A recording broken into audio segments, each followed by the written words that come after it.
Hello, and welcome to the Chest Journal's Editor Highlights podcast. Each month, Chest Editor-in-Chief Dr. Peter Mazzone highlights key articles from the current issue of the journal to help clinicians stay informed about new research in the fields of pulmonary, critical care, and sleep medicine. To introduce this month's episode, here is Dr. Peter Mazzone. Thank you for tuning in to the Editor's Highlight podcast for the January 2026 issue of the journal Chest. We have a great lineup of diverse content in this month's issue. Over the next 15 minutes or so, I'll provide a brief overview of key manuscripts published in each of our content areas. We'll start with our asthma section. It's currently unclear if all children with mild asthma carry an equal risk for severe asthma exacerbations. In this issue, Sheikh and colleagues evaluate administrative claims data from children with intermittent asthma enrolled in Ohio Medicaid managed care plans for 3 consecutive years to determine if there is a subgroup of children with mild asthma who have a very low risk of severe asthma exacerbations. From the cohort of children considered to have intermittent asthma, a low-risk group of over 3,900 patients was identified based on the first 2 years of enrollment. Then the risk of a severe exacerbation was compared to the rest of the cohort, over 9,200 patients, in the 3rd year. The relative risk of severe exacerbations in the low-risk group was 0.18 compared to the high-risk patients. The number needed to treat to prevent one hospitalization was 5,535, and the cost to prevent one hospitalization was $780,000. These findings suggest that among children with mild asthma, there's a subgroup of low-risk patients in whom current guideline recommendations for first-step treatment may not be needed. Completing this section is a chest review that describes digital respiratory technologies across the lifespan. Our chest infections content area is next. The population-level impact of risk factors for unfavorable TB treatment outcomes depends on their relative prevalence in the population. In this issue, Sinha and colleagues report findings from a prospective cohort of 2,930 adults with drug-sensitive pulmonary TB from 5 sites in India. The study was designed to determine the proportion of unfavorable TB treatment outcomes that can be attributed to key risk factors in India. Overall, 129 people failed treatment, 80 had recurrence, and 101 died. After adjustment for the presence of multiple risk factors, 29% of all unfavorable outcomes were attributed to undernutrition, 15.4% to alcohol misuse, and 17.9% to ever smoking. These findings help to identify intervention targets to improve TB treatment outcomes in India. Our COPD section is next. Mucus plugs occluding the airway in people with chronic bronchitis are associated with increased all-cause mortality. In this issue, Krimsky and colleagues report findings from a study of 55 patients with symptomatic chronic bronchitis designed to determine if bilateral bronchial rheoplasty by basket catheter expansion and delivery of pulsed electric fields to the airway mucosa reduces mucus plugging on CT imaging. 36 or 65% of those enrolled had at least one lung segment with a mucus plug before the intervention.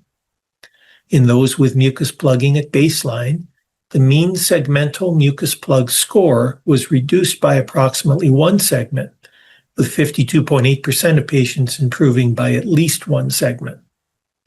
Disconnected airway volume increased at follow-up by 16%. These findings show that bronchial rheoplasty in people with chronic bronchitis and mucus plugging on CT imaging leads to mucus plug reduction at 6 months after bronchorrheoplasty, showing promise for further investigation.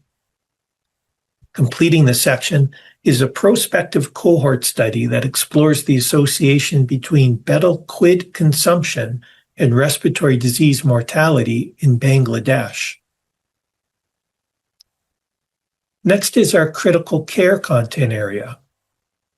Antibiotic prophylaxis following out-of-hospital cardiac arrest reduces early-onset pneumonia, but has an uncertain impact on mortality and non-infectious outcomes.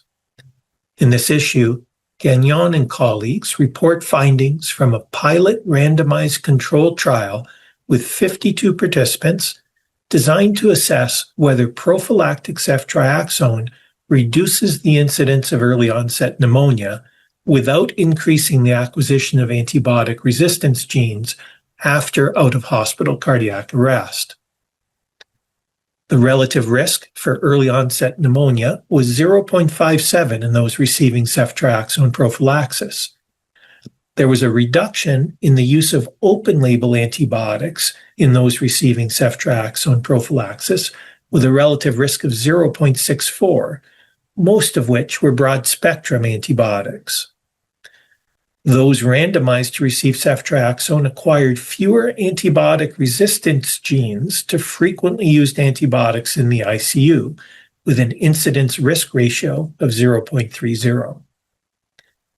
These findings suggest that ceftriaxone prophylaxis in those with out-of-hospital cardiac arrest is associated with less frequent administration of open-label antibiotics and reduced acquisition of antibiotic resistance genes. Two other original research articles appear in this section. The first explores the association between hospital safety net status and delivery of rehabilitation to older adults with acute respiratory failure, and the second reports on contemporary trends in pediatric extubation failure and non-invasive respiratory support use. Completing the section is a special features article on quantifying practice variability to inform the design and assessment of implementation programs in critical care. On to our diffuse lung disease section. Previous mechanistic and clinical studies have suggested that ACE inhibitor therapy may slow disease progression and reduce mortality in idiopathic pulmonary fibrosis. In this issue, Ozelton and colleagues report findings from a retrospective analysis of electronic health records from the Clinical Practice Research DataLink GP online database, designed to determine if ACE inhibitor use is associated with reduced all-cause mortality in a real-world population of patients with idiopathic pulmonary fibrosis, or COPD.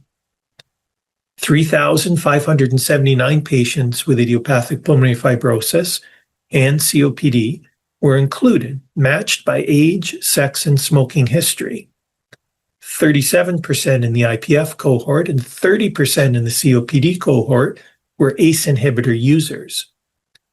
ACE inhibitor use was associated with improved survival, independent of comorbidities in patients with idiopathic pulmonary fibrosis, with a hazard ratio of 0.82, but not in those with COPD, with a hazard ratio of 1.09. These findings identify an independent association of ACE inhibitor therapy with reduced all-cause mortality in IPF, warranting the conduct of prospective trials. Also in this section is a look at the geographical distribution of phase 2 and 3 pharmaceutical randomized controlled trials in adults with interstitial lung disease, and an inventory of clinical sarcoidosis status in the United States. Next is our education and clinical practice content area. Air pollution and extreme temperature exposure during pregnancy are associated with lung function in school children.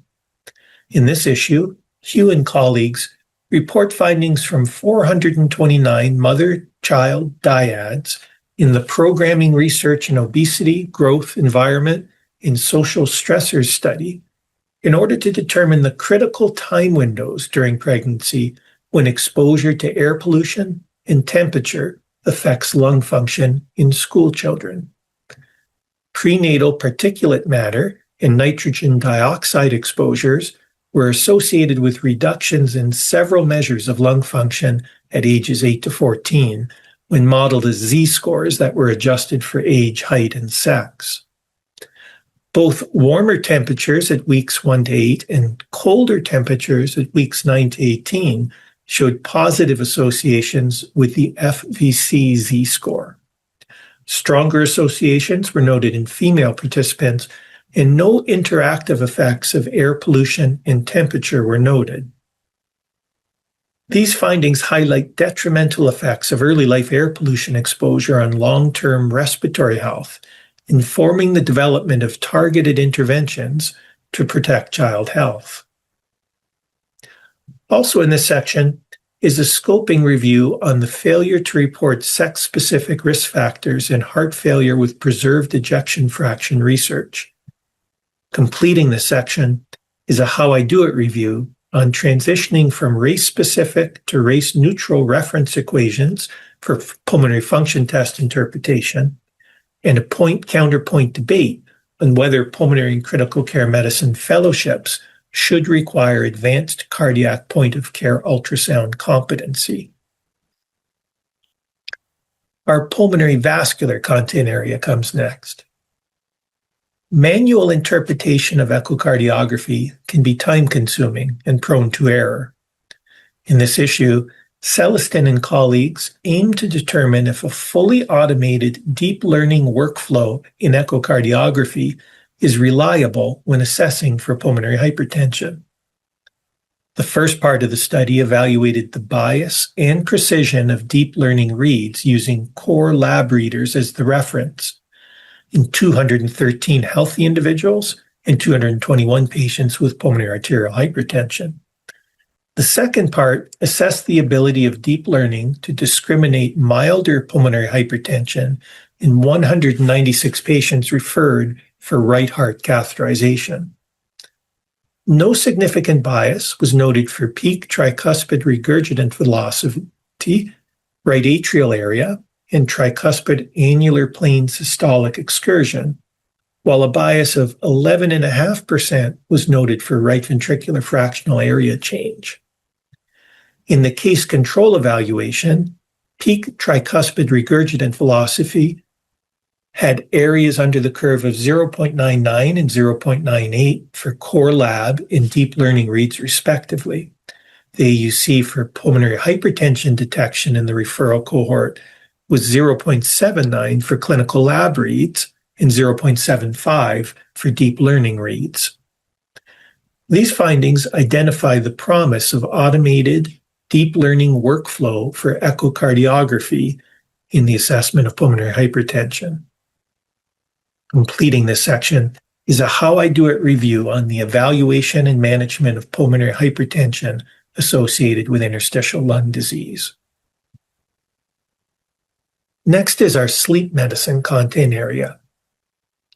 There are limitations to the use of hypoglossal nerve stimulation to treat obstructive sleep apnea, including cost, invasiveness, and variable efficacy. In this issue, Osman and colleagues evaluate whether hypoglossal nerve stimulation applied via percutaneous implantation of a linear multi-pair electrode array can restore airflow to airway narrowing, obstruction, or both in 14 people with moderate to severe obstructive sleep apnea undergoing drug-induced sleep endoscopy. The mean peak inspiratory flow was 0.43 liters per second when receiving therapeutic CPAP. This fell to 0.1 liters per second during CPAP reduction and increased to 0.41 liters per second, similar to that achieved during therapeutic CPAP during hypoglossal nerve stimulation. The mean active P-crit was negative 7.2 centimeters water with hypoglossal nerve stimulation in 0.1 centimeters water without hypoglossal nerve stimulation. These results show that acute hypoglossal nerve stimulation via a minimally invasive percutaneous ultrasound-guided approach leads to airflow increases equivalent to therapeutic CPAP and improves airway collapsibility in people with obstructive sleep apnea. 2 additional original research studies appear in this section. The first evaluates the consistency of hypercapnic respiratory failure case definitions in electronic health record data. The second is a method comparison study that explores how using different oximeters may affect clinical decisions in patients using CPAP or non-invasive ventilation. Next is our thoracic oncology content area. Differences in underlying characteristics between the population undergoing lung cancer screening and lung cancer screening trial participants may alter the benefits of lung cancer screening. In this issue, Rivera and colleagues used data from the North Carolina Lung Screening Registry, the 2022 CDC Behavioral Risk Factor Surveillance System Lung Cancer Screening Module, in the National Lung Screening Trial to determine if the risk of lung cancer developing and death resulting differ between trial participants and the general population. Behavioral Risk Factor Surveillance System and North Carolina Lung Screening Registry populations were older, had higher rates of COPD and prior history of cancer, a higher risk of lung cancer developing and death resulting, compared with National Lung Screening Trial participants. Median 5-year lung cancer risk was 21.2 per 1,000 National Lung Screening Trial participants, 34.5 per 1,000 2021 Behavioral Risk Factor Surveillance System participants, and 32.3 per 1,000 2021 North Carolina Lung Screening Registry participants. Median 5-year probability of dying of lung cancer, if not screened, showed similar patterns. These findings show that populations undergoing lung cancer screening may have similar smoking exposure to NLST participants, but have higher prevalence of lung cancer risk factors and risk of developing and dying from lung cancer if not screened. Also in this section is a study that explored medical thoracoscopy with versus without prior artificial pneumothorax for patients with minimal or absent pleural effusion, a report on the implementation of a precision medicine thoracic service using in-house reflex testing in a large academic community practice, and a randomized controlled trial of behavioral support by ex-smoking peers using instant messaging to help with smoking cessation. Encourage you to read our commentary series, where you will find a description of the bronchiectasis and non-tuberculous mycobacterial care center network, and from our statistical series, a pace on a data-driven latent class analysis approach to identify subgroups in clinical research, as well as our humanities series, where you'll find an exhalations piece titled An Evolution. Finally, please review our case series publications for the month, which provide novel and educational cases to help improve your clinical skills. I hope you enjoy reading all the high-quality content available in this month's issue of Chest. As always, I'm grateful to the authors of this work, the reviewers who volunteered their time to improve the quality of these manuscripts, and to our editorial board for guiding everything that we do. Until next month, I hope you enjoy the January issue. Thanks for listening to the Chest Journal's Editor Highlights podcast. You can find the articles mentioned in this podcast and more on chestjournal.org. And if you're looking for more context and commentary on articles in the current issue, please check out the original Chest Journal podcast, which features in-depth discussions with the authors themselves. We'll be back again with more Editor's Highlights next month.